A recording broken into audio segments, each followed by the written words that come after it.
Amity Airfield. That wonderfully difficult scenario that everybody's always asking for tips about and how to beat. Well, as you've seen, I have a game in progress where I wish to build Amity Airfield with a challenge of no advertising. Now, this is what you'd expect an Amity Airfield to look like. Lots and lots of rides, lots of density, us trying to get the guest cap up as high as possible, and if we didn't have a no advertising challenge, we'd be advertising every campaign going. But there are some slightly more dubious ways to beat Amity Airfield, and I'm not referring to enabling the cheats panel.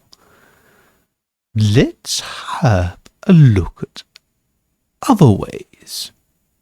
So one way, which of course I may be associating myself with, is Ferris Wheels, of course. What else? You've just caught the last of those guests applauding. So yes, this is a completed Amity Airfield. Obviously I deleted the scenario pieces with an array of Ferris wheels. So now, I'm not going to show you this, but this actually is still 2 mini rides. So what if we tried to beat Amity Airfield with just 3 rides? So this is my Amity Airfield. I have an Enterprise in some very ugly colours. I have a Space Rings. And I have a coaster. That's all you need for a park, isn't it? That and some hot dogs and some drinks and some dinosaurs. This, surely you're waiting for this to just fail.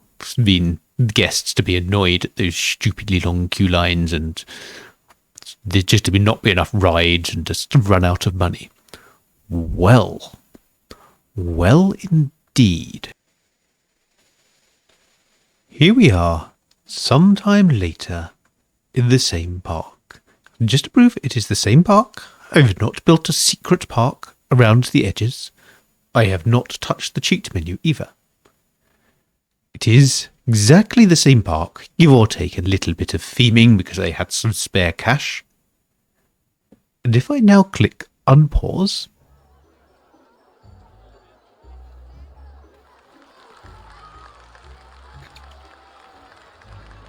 that is Amity Airfield with 1, 2, 3 rides. Now, how does this work? What have I actually done here? Well, one thing you might notice about these rides is they don't have particularly great throughput, and they have very long queue lines. So each one has a lot of guests. In fact, 1,000 people in the queue line. And again, 1,000 people in the queue line for Rocking Rings. Slightly fewer for the enterprising idea.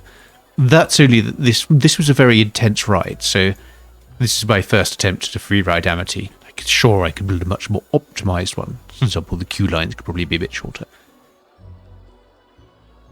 So why does this work? Well, you may notice that while these queue lines are very long, I mean very, very long, this is more than Roller Coaster Tycoon and Open RCT2 can even display. It's 127 minutes. I think there's actually more than that. It just caps out at 127. It's saying you've built a queue line so long that I'm not even going to tell you what an interminable wait it is. And there's no queue line TVs or anything else, but you will notice there is a gorilla bobbling. There is a panda wobbling. There is a... What on earth is that? Oh, an astronaut. Okay, fine. There are tigers jiggling. Now, what happens when an entertainer comes along a queue line? Is guests' happiness, kind of petulance, and most importantly, their tolerance for waiting in the queue line gets reset. So these guests which are being jiggled and waved at will wait for an indefinite amount of time. Which means if you can fill up the queue line, they will stay there. They will stay there for until they finally get to ride on the Rings or the Enterprise or the coaster. Now that's fine, but as you know, we talk a lot about the soft guest cap. These coasters only get sort of 75 or 80. This will probably only be about 35. This will only be about 45. So why do I have more than just sort of a couple of hundred guests? Well, deep in the finances menu, I have all of the advertising campaigns running, and that is constantly supplying me with guests. And because this coaster is quite high intensity and this Enterprise is quite high intensity, I can also charge quite a decent amount for entrance. So this means that as guests keep coming in, I get more and more money to advertise and even to waste on filling my coaster with sand. And so I can just keep advertising indefinitely, and guests keep pouring in, and they keep going in the queue line, and they keep waiting there. So that is how, with free rides and free queue lines, each which can take up to 1,000 guests, you can beat Amity Airfield. Or indeed any other scenario which lets you advertise, build queue lines, and build entertainers. They can all be approached like this because this is one of the most incredibly overpowered mechanics in the game. This entertainers in a queue line. And while this may be a little bit of a silly demonstration, I don't recommend playing Amity Airfield like this. It's not the most fun way to play Roller Coaster Tycoon.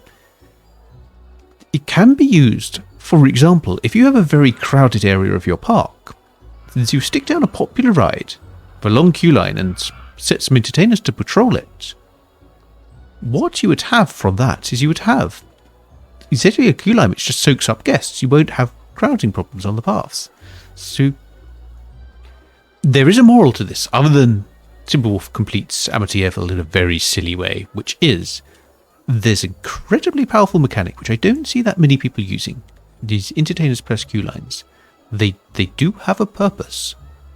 And I shall leave that there, and hopefully you will stick around for some more sensible RCTing, such as my Amity Airfield, where I try to beat it more sensibly, but without advertising, and other scenarios where I play various challenges or just have a good time, and indeed some OpenTTD as well.